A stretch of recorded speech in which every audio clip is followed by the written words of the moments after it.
Olá, sejam bem-vindos ao MKCast, o podcast da MK Solutions.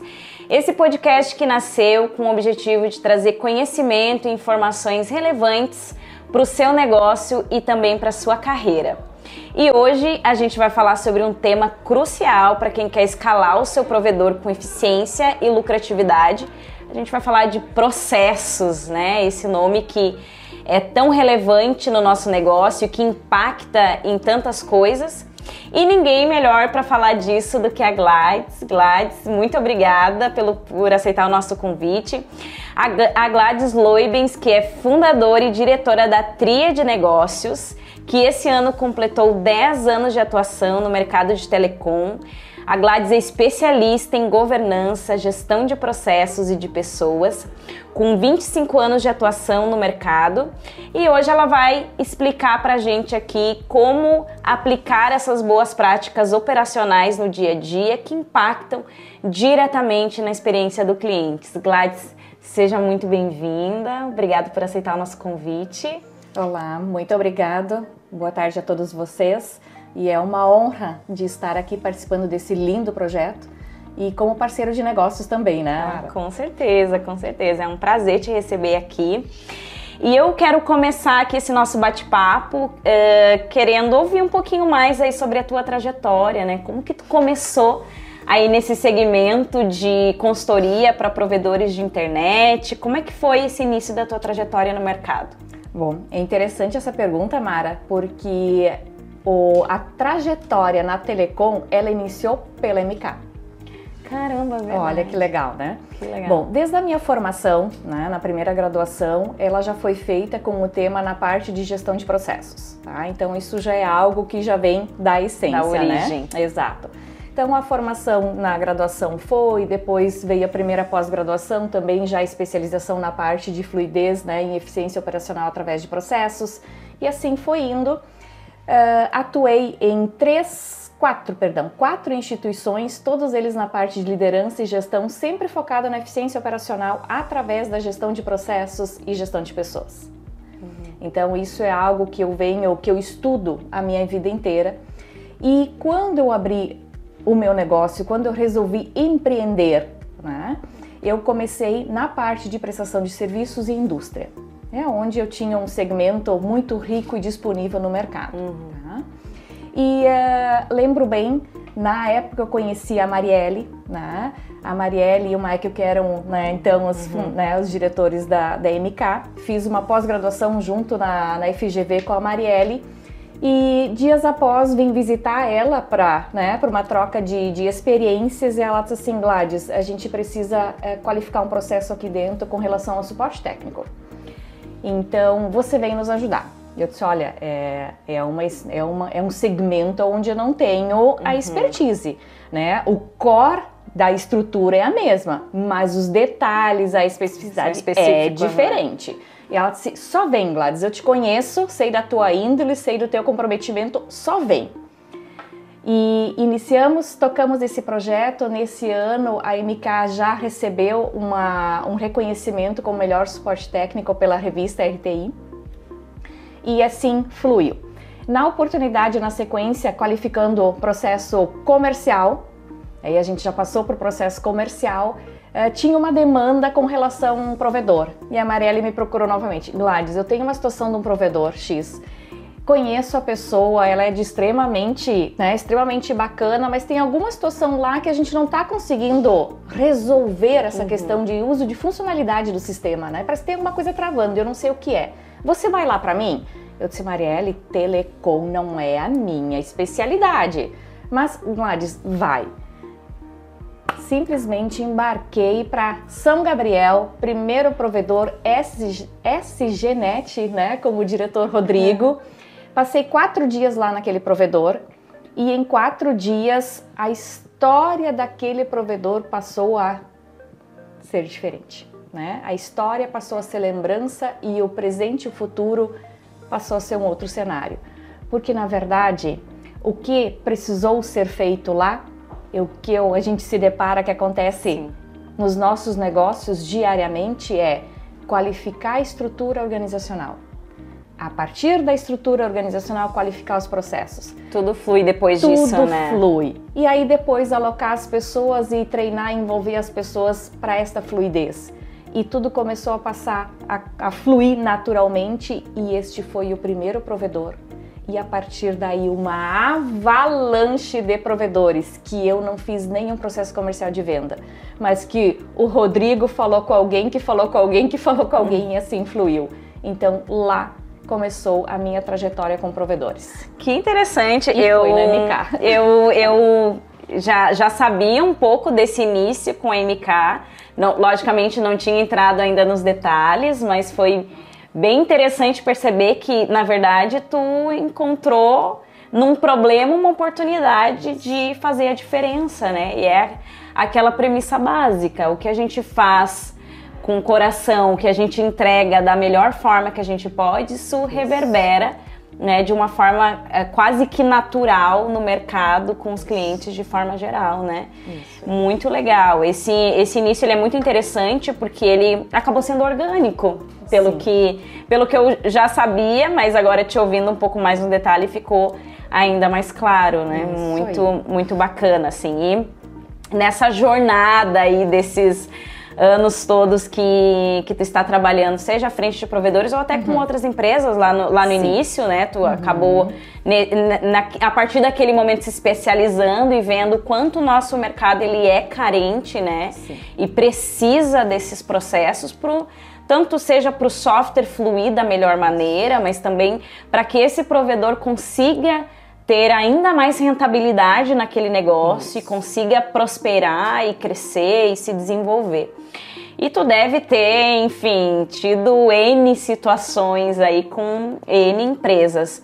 O que tu acredita, assim, que foi o teu maior aprendizado ao longo dessa jornada durante esses anos e trabalhando com essas empresas, assim, se pudesse fazer uma visão em retrospecto, o que tu acredita que foi o maior aprendizado? O maior aprendizado eu vejo que é a questão assim da gente de fato ter a consciência, a certeza que o resultado de um negócio, né, o resultado do negócio que a gente trabalha, que a gente atua, e especificamente aqui falando, né, dos provedores, ele está diretamente atrelado a estrutura organizacional, a como você organiza o seu negócio, né? Porque o empreendedor, o empresário, ele tem uma ideia, certo? Uma ideia, um sonho, um objetivo. Na telecom, a gente tem muita origem porque diretores vêm de um viés técnico e tem-se uma oportunidade muito interessante na telecom. Então é o desejo, é o viés técnico e uma oportunidade de negócio. Mas a partir daí, qual é o aprendizado que fica? Porque ter esse desejo, essa vontade, essa visão e essa oportunidade de negócio é importante, extremamente importante e estratégico ter e se dedicar para isso. Agora, a partir daí, a fase 2, como eu gosto de dizer, porque essa é a fase 1, certo? A fase 2, que é a fase de maior impacto, e o aprendizado está em compreender e agir de forma mais assertiva na fase 2. Porque a fase 3, que é a última fase, é a fase do Oceano Azul, certo? Mas a fase 2 é onde você precisa olhar para o seu negócio e não como um negócio familiar, não como ele sempre foi assim, ou porque alguém vai resolver para mim. O sistema, o pessoal da MK vai resolver o problema para mim. O meu contador vai resolver o problema para mim. O meu jurídico vai resolver, vai fazer com que eu não tenha problemas trabalhistas, né? Ou de outra esfera. Então, a fase 2, o maior aprendizado é a consciência da autorresponsabilidade em assumir e se comprometer em a organizar e fazer o que precisa ser feito. Exemplo disso agora, né, Mara? MFCO. Exatamente.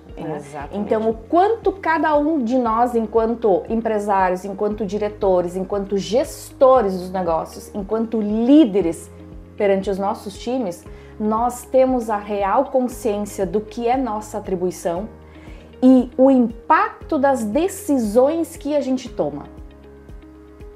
Exatamente. Né? Porque falando ainda, não tem como não falar desse tema nesse momento. É um tema super ano, quente, né? Eu imagino, né? E acompanhei diversos profissionais aí, assistentes financeiros, vamos dizer assim, precisando gerar nota e não ter um processo que tenha sido pensado e estruturado anteriormente para ser executado. Na expectativa de que o sistema vai fazer para mim, o contador vai fazer para mim e qualquer coisa o jurídico resolve para mim.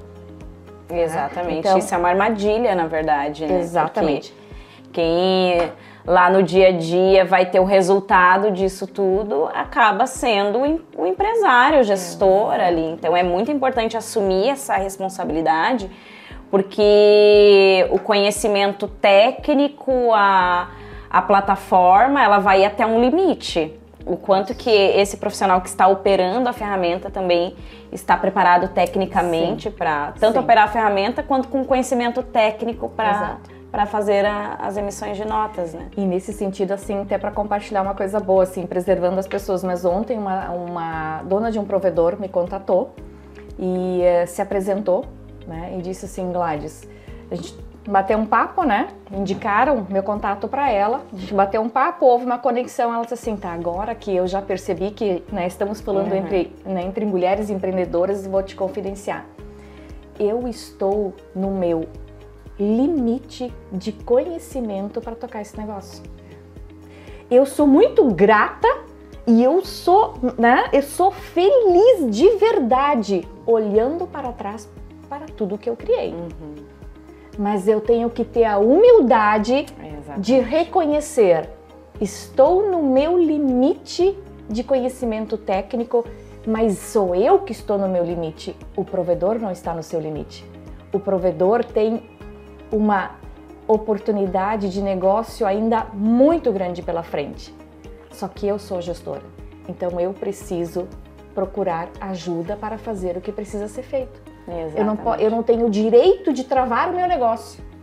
Porque acaba impedindo o negócio de crescer. Isso. E aí, o quanto de impacto que isso tem, não só para as pessoas, mas também para os clientes desse provedor, para o mercado de forma geral, né? Acho que a gente, como gestor, precisa ter essa consciência. A gente vai ir sim até um limite e a partir daqui eu vou precisar de ajuda. E às vezes essa ajuda, ela não está dentro do negócio, né? Eu preciso olhar para fora, ver quais boas práticas estão acontecendo no mercado e adaptar para o meu cenário e colocar para rodar numa outra forma. Essa flexibilidade, né? Essa adaptabilidade é que faz as empresas perdurarem ao longo do tempo, porque o mercado se transforma também. A gente precisa acompanhar essa transformação, esses novos conhecimentos, esses novos métodos de fazer as coisas, porque a gente também está lidando com novas tecnologias no mercado, com pessoas em gerações distintas no nosso ambiente de trabalho. Então não pode fazer gestão da forma que a gente fazia há 5 anos, 10 anos atrás. Tudo anda muito rápido atualmente. Imagina o quanto durante os últimos, vamos pegar só 5 anos, o quanto que elevou o custo operacional dos nossos negócios. Absurdamente. E não é na mesma proporção que acontece o reajuste das soluções. Exatamente. Então, como que os provedores, como que os gestores fazem para cada vez ter uma jornada de cliente que precisa ser mais atrativa, mais diferenciada, mais atrativa, né? E isso significa investir nisso, né? Sendo que na contrapartida, a receita, o reajuste das suas soluções não é na mesma proporção. Então, olhar para a gestão de processo, olhar para utilizar as ferramentas, a tecnologia a nosso favor, faz com que a gente consiga reduzir esse custo operacional, que a gente tenha uma performance melhor, que faça com que a gente se torne novamente atrativo ou mais atrativo. Exatamente. Que faça que trabalhe em conjunto para a sustentabilidade do seu negócio. Muito, muito interessante essa tua fala, porque conecta muito com uma coisa que eu acredito muito, assim, que hoje para a sustentabilidade de um negócio, tu precisa ter duas coisas primordiais, né? Não é tão simples assim na prática, mas se a gente pudesse resumir em duas coisas, seriam pessoas certas, porque as pessoas alinhadas que queiram fazer acontecer, que queiram crescer no teu negócio, e processos adequados para essas pessoas trabalharem, porque não adianta ter um time muito bom, mas que não sabe para onde precisa ir. Sem método. Sem método, sem organização e vice-versa, né? Então, claro que na prática isso se desdobra numa série de ações, numa série de indicadores, mas se o empresário quer crescer, não adianta ele ter boa vontade e boas pessoas, ele precisa ter processos bem estruturados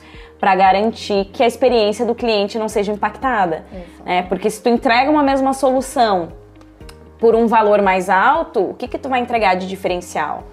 E a gente, né, falou há pouco, as tecnologias estão cada vez mais atualizadas.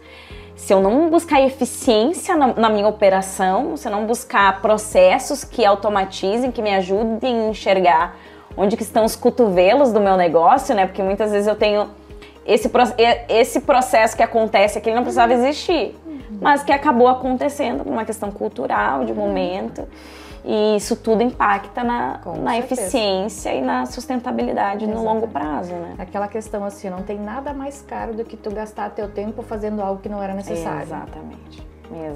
Por melhor que você o faça. Exatamente. Por mais prazer que isso te dê para fazer. Exatamente. E a gente tu comentou das fases ali da maturidade de gestão. Como através disso, através desse método, quais seriam os principais indicadores ou números para medir se essa operação aqui ela tá saudável? Se a gente pudesse falar alguns assim que vem de bate pronto quando a gente pensa, estou estruturando, para onde que eu olho inicialmente? Perfeito. Nós da Tríade, nós sempre recomendamos como primeiro passo a estrutura organizacional. Como primeira etapa dessa estrutura organizacional é trabalhar a clareza dos objetivos estratégicos. Tá? E dependendo da maturidade não está atrelado apenas ao número de clientes. Né? Então eu digo, a maturidade de uma forma simples, mas não tão simples, é identificar o nível, considerando o número de clientes e considerando literalmente o conhecimento sobre liderança e sobre gestão, sobre negócio dos decisores, dos que conduzem. Conhecimento sobre negócio, sobre gestão e sobre liderança. Tá, certo? Então, com esse mix, a gente consegue identificar uma maturidade de gestão. Então você define na primeira etapa os objetivos estratégicos e eles podem ser diferentes dependendo, então, já considerando a maturidade, se é crescimento orgânico, se é crescimento através de aquisição, através de fusão, ou se é preparação para uma venda, certo? Ou se é um projeto de expansão em cima de uma rede já existente, se é um projeto de expansão em cima de uma rede neutra. Então, você define os seus objetivos. O projeto, métricas, como você falou, para esses tópicos, eles podem estar relacionados a métricas de número de clientes, faturamento, incremento, né? Faturamento, leia-se recorrência. Aqui a gente não coloca como objetivo estratégico o faturamento de produtos complementares, mas sim de recorrência, porque somos uma empresa de venda, né? Quando eu já falo como provedor, né? Nós somos uma empresa de venda e como empresa de venda nós vivemos de recorrência, tá? Então, faturamento de recorrência, número de clientes, e aí você desmembra se é pessoa física, corporativo, né? Dependendo do teu enquadramento, da tua maturidade. Então, esses são indicadores bem estratégicos, tá? E a gente tem por praxe dividir entre os 4 pilares do BSC os objetivos estratégicos. Objetivos financeiros, objetivos de mercado e cliente, objetivos de processos, ou seja, a gestão de processos que determina a eficiência operacional do teu negócio, Muito bom. Em todas as áreas. E o quarto pilar, que é o processo pessoas, desenvolvimento. E a tríade, quando a gente fala gestão de pessoas, é porque no mercado naturalmente se fala isso e fica mais simples de entender. Mas a tríade, ela trabalha a gestão de performance. Ou seja, numa primeira fase se trabalha na gestão de performance, ou seja, como que eu organizo as pessoas e os processos para conseguir medir a performance e o que precisa ser medido conforme a maturidade daquele cliente e conforme os objetivos que ele tem. E depois faz o funil invertido, que é a performance da gestão. Né? Então, primeiro você... indicadores diferentes. Exatamente, né? Então, no que tange a financeiro, né, respondendo a tua pergunta mais objetivamente, número de clientes, faturamento, rentabilidade, EBITDA, fluxo de caixa, né? Certo? Na parte de mercado, clientes, aí você pode olhar, aí abrem-se mais, mas assim, o que não pode deixar de se olhar, o churn é a perda de clientes mensal sobre a base, independente se ele é uma perda por solicitação do cliente que você não conseguiu fazer a retenção, ou se é um cancelamento que é do provedor por uma questão de inadimplência que você não conseguiu fazer a negociação, certo? Então o churn é um ponto bem importante, tá? Se é um provedor que tem no seu objetivo uma jornada do cliente, ou seja, um diferencial de atendimento, ele precisa trabalhar com NPS. E NPS é diferente de satisfação, né? Então, verificar a satisfação após o atendimento é uma coisa, trabalhar NPS é outra coisa. Né? Exatamente. Certo? Que é bem diferente, tá? Certo? Então, churn, NPS, a gente precisa olhar com muito cuidado para um indicador que normalmente as pessoas não têm por hábito olhar, que é qual é o percentual dos teus clientes que estão demandando suporte técnico. E aí temos uma referência do mercado, do que é saudável, do que é sustentável. Porque na maioria das vezes o provedor olha para aquele número e diz, né, vou aumentar o meu time de atendimento para dar conta dos atendimentos ou para melhorar a qualidade do meu atendimento. Qual é a sacada estratégica? O que é mais sustentável? Eu aumentar time para dar conta de todos os atendimentos ou eu identificar qual é a causa dos atendimentos? Por que o cliente está precisando demandar tanto do teu suporte técnico? Estamos com um problema de rede? Temos algum problema de o plano não está adequado para eles? Qual é a questão? Quais são os motivos? Porque nós pensarmos numa experiência bacana, eu preciso do meu cliente, que ele me contate mensalmente para alguma demanda de suporte. Então, é um olhar diferente de, sim, eu preciso ter um time de atendimento que é compatível com o tamanho da minha base, que é compatível com um percentual de atendimentos que é saudável e referenciado no mercado. Fora isso, meu foco tem que estar na causa. Mais do que olhar para o efeito. Mais do que olhar para o efeito. Olhar para a causa. Porque aí, se eu faço olhar natural de expandir equipe, eu trabalho contra o meu objetivo estratégico financeiro, que é a eficiência operacional. Exatamente. Certo? Uma coisa acaba conectando com a outra no final do dia, né? Que é olhar ao mesmo tempo para a experiência do cliente, ter um bom atendimento, mas também se questionar por que o cliente está me contatando? Isso. Quais são os motivos? Quais são os motivos? Né? Porque isso identifica pontos de melhoria nos meus processos, que pode ser no processo de venda, que pode ser no processo de ativação, que pode ser no processo de cobrança, que pode ser podem ser vários processos. Mas é que daí, para poder enxergar isso, para ter esse campo de visão, para ter esse olhar estratégico para trabalhar essas soluções a meu favor no que tange ao cliente em resolutividade e qualidade e ao favor do provedor em rentabilidade, eu preciso ter um olhar sobre a gestão de processos. Então, por isso que a gestão de processos é tão importante. E um outro indicador que eu diria assim, que são vários, eu só estou comentando alguns. Um outro que, na nossa opinião, é extremamente importante e estratégico, independente do tamanho que o provedor tem, é a performance, o desempenho dos times. Mas parte-se do princípio do desempenho individual, que precisa estar atrelado a um descritivo de cargo, que precisa estar atrelado a uma métrica de desempenho e que precisa estar atrelado a uma meta. E a meta não é o melhor que a pessoa consegue, é o melhor que a pessoa consegue comparado ao que é referência no mercado. Que pode ser que o meu melhor comparado ao mercado seja melhor ainda, mas pode ser que não. As probabilidades de fazer esse benchmark de quem é referência e a gente identificar o que a gente precisa melhorar, ela é muito grande também, né?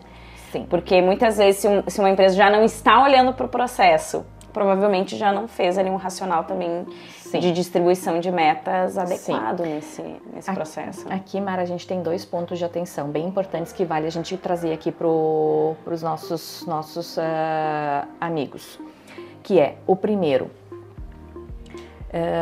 os provedores não têm uma base, uma instituição de referência para troca de métricas.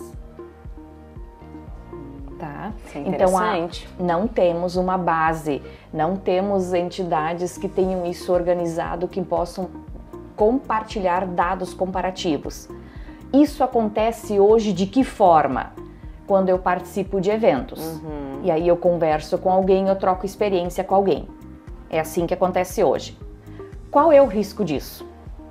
O risco de que nós temos comprovadamente conceitos diferentes para a mesma métrica, e aí as pessoas fazem interpretações, cada um com o seu conceito, levam isso para os seus negócios e tentam replicar lá. E vários estão gerando sérios problemas com relação a isso.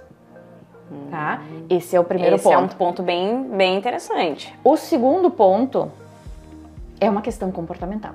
Porque o primeiro é técnico, o segundo é comportamental.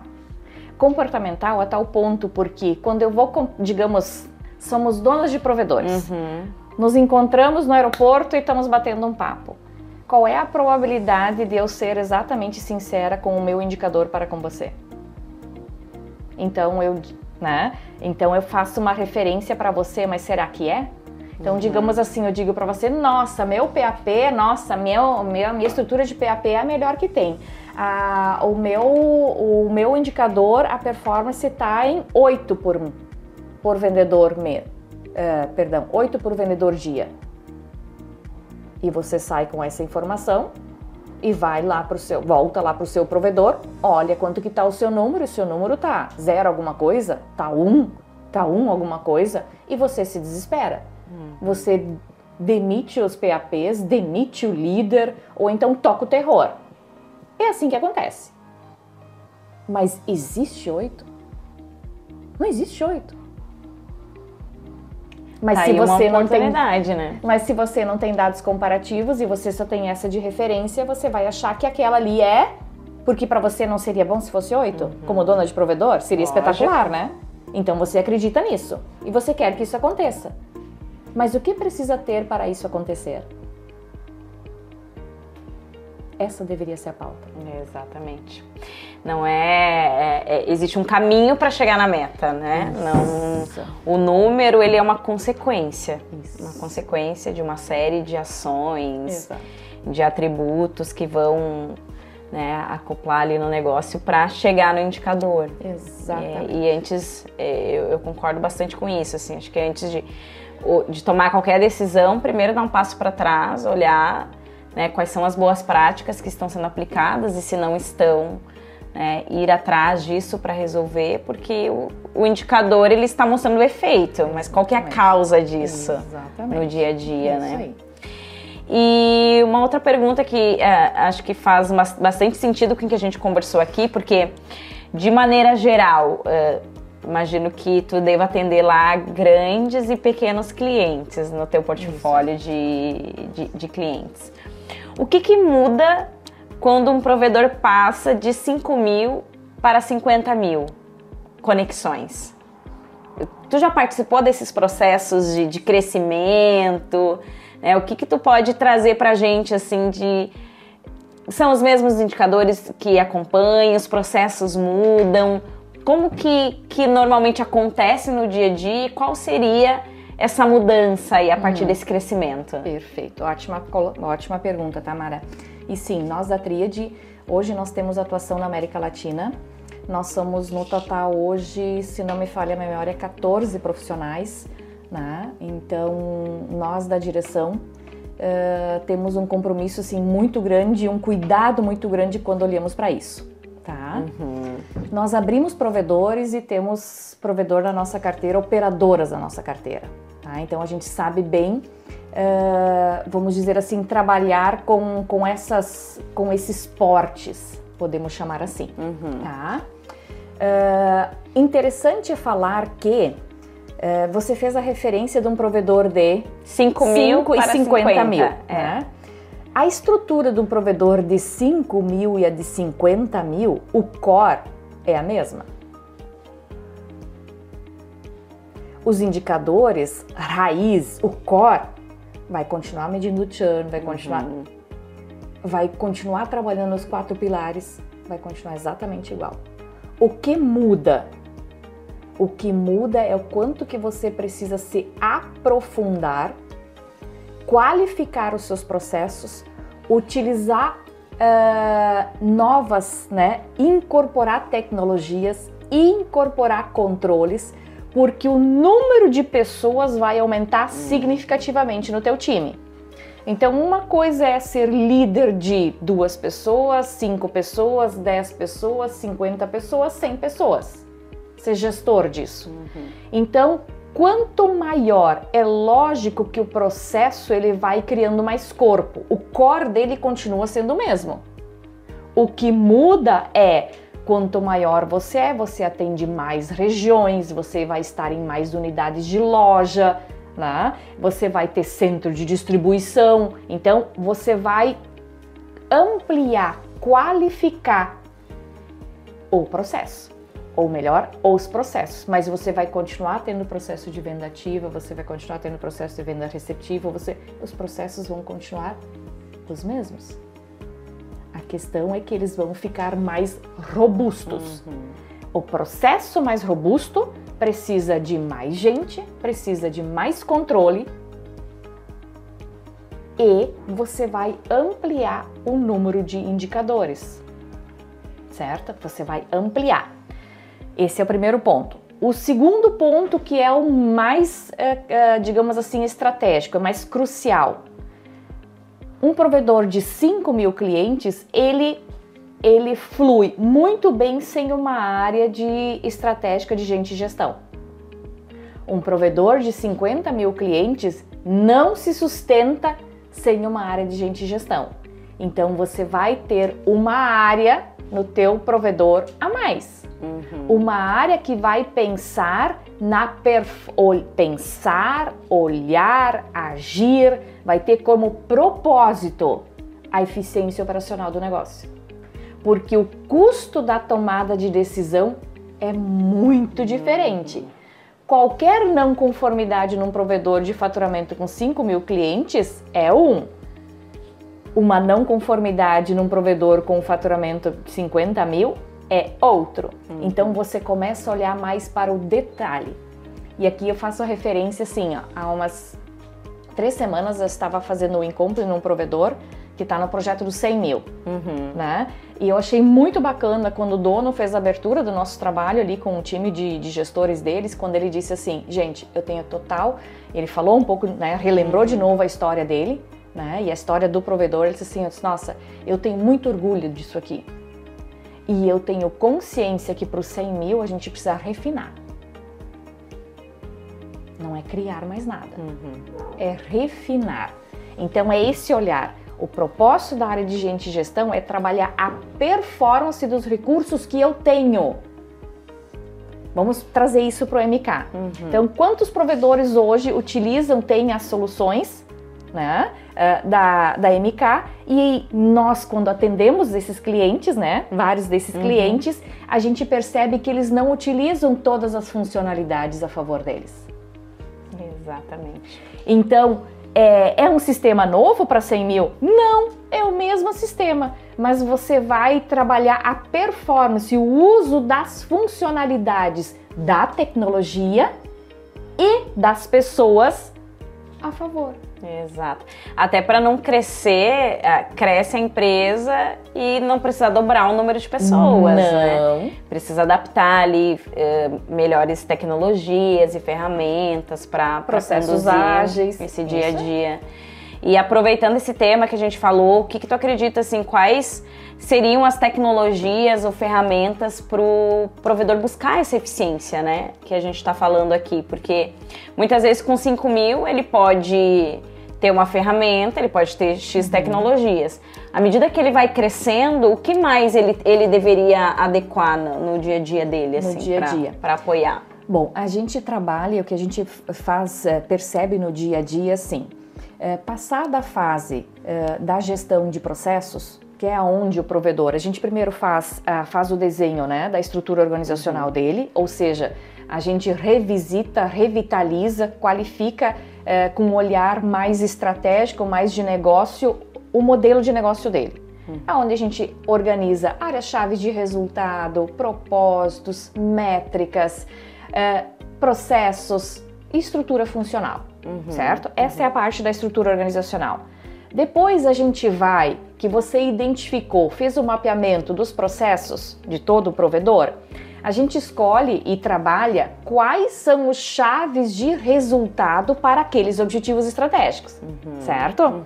Aí você vai literalmente mapear no detalhe como que aqueles processos chaves de resultado devem fluir, considerando esta maturidade, fase hoje, sempre hoje com um degrau de melhoria, né? Não é passar limpo o que a gente faz, né? Ok? Exato. Tá. Então, passado essa fase, vamos dar um exemplo de novo dos 5 mil. Quando você fez o mapeamento dos seus processos chaves de resultado, quer dizer, eles estão mapeados, todas as etapas, como devem ser feitos, quem é o responsável, quem executa, como executa, qual é a regra do jogo, qual é o tempo, como é que eu vou medir desempenho, qual é o resultado que eu espero e qual é a minha meta. Depois eu vou para a fase da gestão por processos, que é, eu já tenho os meus processos principais mapeados, agora eu preciso trabalhar a integração deles e a eficiência deles. Eu tenho que melhorar a integração, porque quando eu melhoro a integração, dependendo da minha evolução, eu já consigo ajustar ou até descartar ou até substituir alguns, certo? Unificar, certo? E aí eu trabalho a melhoria contínua. Nesta fase, um BI é essencial. Até então, né? Quem já tem BI, ok, mas vamos lá. É o ponto mais, é a tecnologia mais importante para essa fase? Não, porque ele não tem nem clareza de quais são as métricas e o que fazer com elas, certo?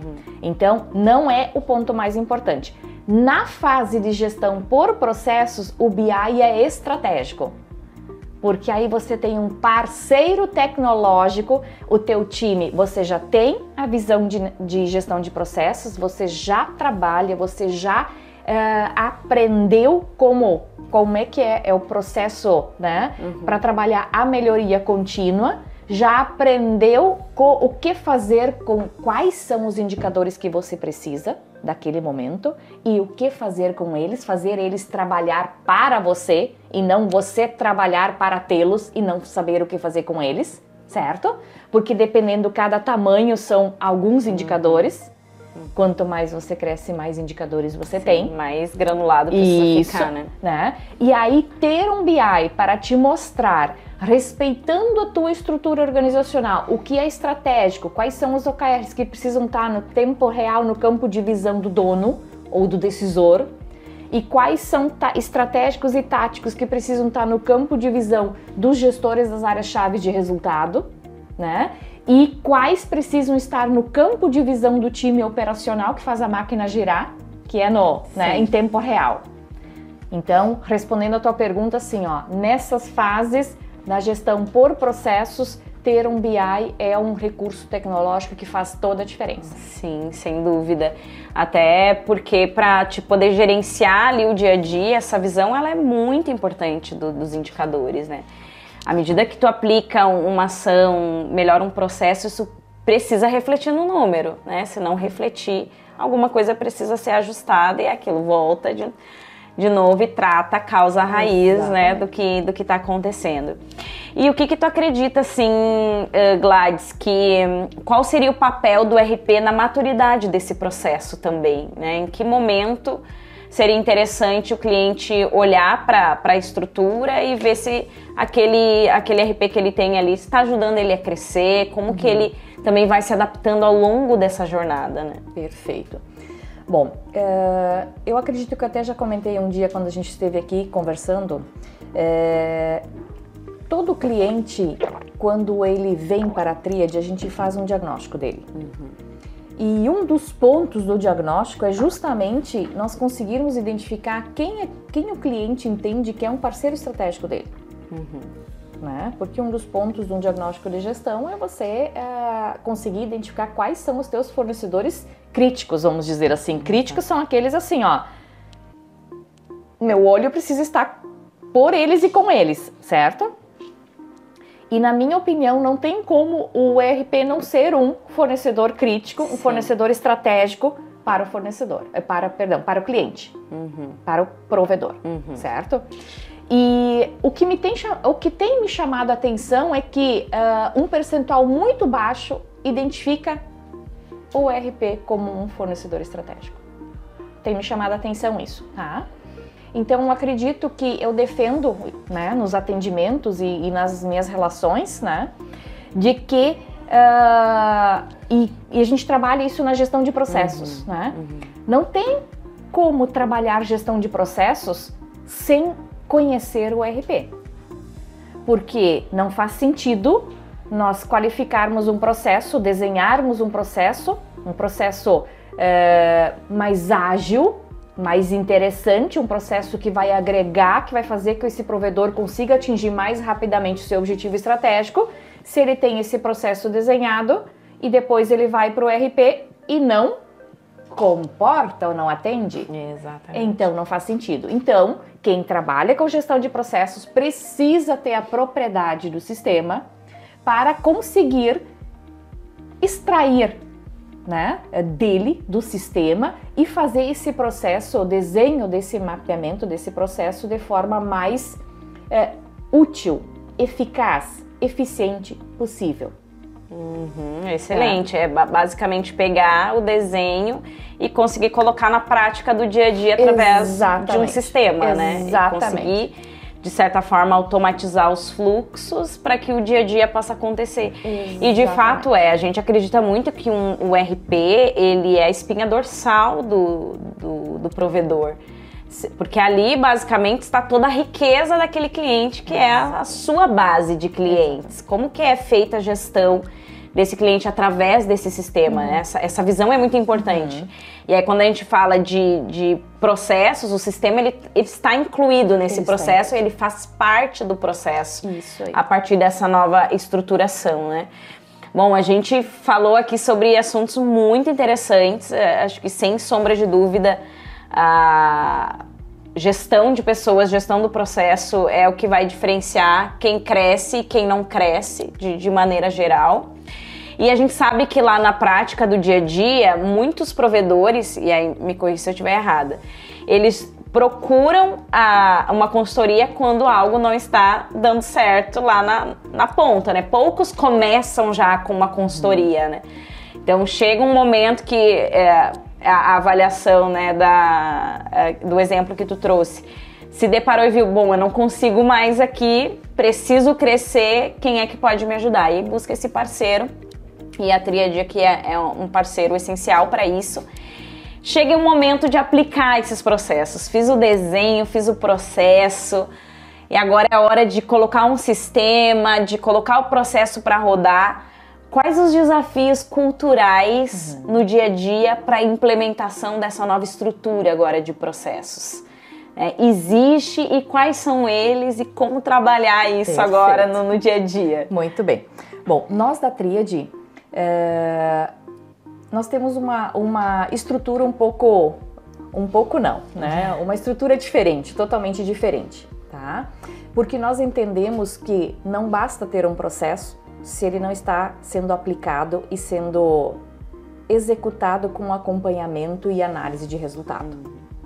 Ou seja, Com isso eu quero dizer que nós da Tríade não desenhamos processos para ninguém, não vendemos processos, né? Porque isso não nos interessa, porque não garante o trabalho na ponta.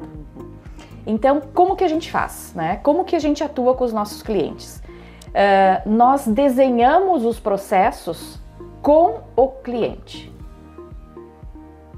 Embora muitos nos perguntem, nos peçam, me vende o processo, fulaninho de tal, manda uma foto, me manda o modelo que eu crio, né? Que eu faço em cima disso. Não existe isso.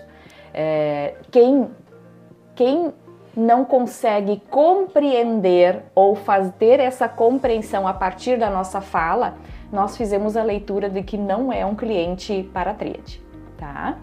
Então, nós construímos com o cliente e nós construímos com o líder do processo. Então, digamos que num determinado cliente a gente precisa trabalhar o processo de venda. Então, precisa ter o responsável desse processo de venda. Mas no provedor tem 3.000 clientes e não tem um líder, ou assim como pode ter um de 20 mil, não está com líder de processo, né? Ou seja, no momento está sem. Então, nós ajudamos a buscar, a identificar dentro do provedor se tem alguém com perfil e com capacidade para desenvolver, ou ajudamos a buscar fora. Mas nós não desenhamos sem ter o líder. Por quê? Porque como a gente desenha junto com ele, faz a construção em conjunto, a nossa metodologia também já prepara esta pessoa para a continuidade, porque a consultoria tem início e fim, mas o processo não, o processo é vivo e é contínuo. Então a gente cria, né, constrói com um líder, constrói e desenvolve o líder sobre a metodologia e como fazer, certo? Então a gente respeita todas as fases do PDCL, o antigo PDCA, certo? Então a gente faz o mapeamento, constrói junto, treina o time junto, valida com os decisores, treina, auxilia no treinamento do time, orienta o líder para colocar para rodar, acompanha o líder nas decisões, nas dificuldades que ele tem no dia a dia, nos ajustes que precisam ser feitos, ajuda a definir a meta, alinhado aos objetivos estratégicos e faz a análise do primeiro ciclo com ele. Muito interessante. Porque vai ter desafios? Sim. Quais são os desafios que podem ter? Desafios de tempo, desafios de resistência de time. Pode ter N desafios, tá? Então a gente sabe disso. Então a gente também já sabe como trabalhar com isso. Então muitas vezes a gente ajuda a organizar a agenda, a gente ajuda a organizar os times. Então, e a liderança, esse é um ponto bem interessante. Quando a gente fala de cultura, a gente está falando da liderança, como aquela liderança opera ali no dia a dia. Isso é a cultura da companhia, da organização, né? E eu acho bem interessante essa construção em conjunto, porque não é mandatório, é aquela pessoa que está construindo o processo que ela vai aplicar no dia a dia, é aquele líder que vai fazer. A propriedade é do líder. Exato, é ele que vai fazer aquilo ali acontecer, né? E se a gente pudesse olhar assim para essa liderança, o que tu acredita assim que seria o perfil do líder que vai conseguir colocar em prática esses processos que ele está construindo para uma operação eficiente? Se tu pudesse definir qual seria essa liderança ideal? A liderança ideal, ela vem de um passo anterior. Falar sobre liderança ideal, ela vem de um passo anterior, tá? O passo anterior é a estrutura. Sim. Então, a cultura da empresa. Eu tenho que ter um ambiente e eu tenho que ter uma cultura. E dentro da cultura está a estrutura organizacional. Por quê? Há um tempo atrás, a gente falava que o líder precisava ter apenas o querer. O resto é desenvolvível. Não está errado isso. Isso é uma grande verdade. Existindo o querer, existindo o comportamento de adequado aos valores da empresa, o técnico se desenvolve. Isso é uma grande verdade, mas não é o suficiente.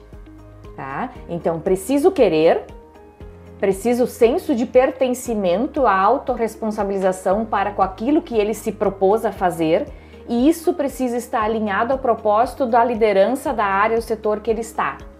Isso tem que estar claro na estrutura organizacional, assim como as métricas dele e as metas dele. E aí também precisa ter clareza de quais são o que é permitido dentro da empresa. Porque existem diversas formas de conseguir resultado. Mas qual é a cultura da empresa para este resultado? Então, a estrutura organizacional, a cultura da empresa, associado a uma liderança que tenha, porque se nós formos falar liderança, todos nós temos competências de liderança e gestão. Quanto mais próximo do time eu estou, dentro da pirâmide, maior devem ser as minhas competências de liderança, certo? E menores as minhas competências de gestão. Quanto mais alto eu estou na pirâmide, maiores as competências de gestão, certo? Isso aí. Então, falando em liderança mobilizadora para implantar processos, eu preciso ter perfil de liderança, ou seja, eu preciso ter uma comunicação, né, e uma capacidade de execução e de envolvimento muito grande. Para poder engajar ali o time no propósito. Se eu tenho uma estrutura, o ambiente, clareza do meu propósito, né, e o perfil comportamental adequado associado ao querer, não tem erro. Porque você pode ter dúvidas e vai ter dúvidas no processo do como fazer. Você não pode ter dúvidas do o que fazer. Muito bom. Excelente. Pessoal, estamos chegando aqui aos finalmente, né, do nosso bate-papo. Sim, foi incrível para mim. Acho que todos aqui, os nossos ouvintes, vão sair com enormes aprendizados. Muito bom, Gladys. Assim, sem sombra de dúvida, uma conversa muito rica.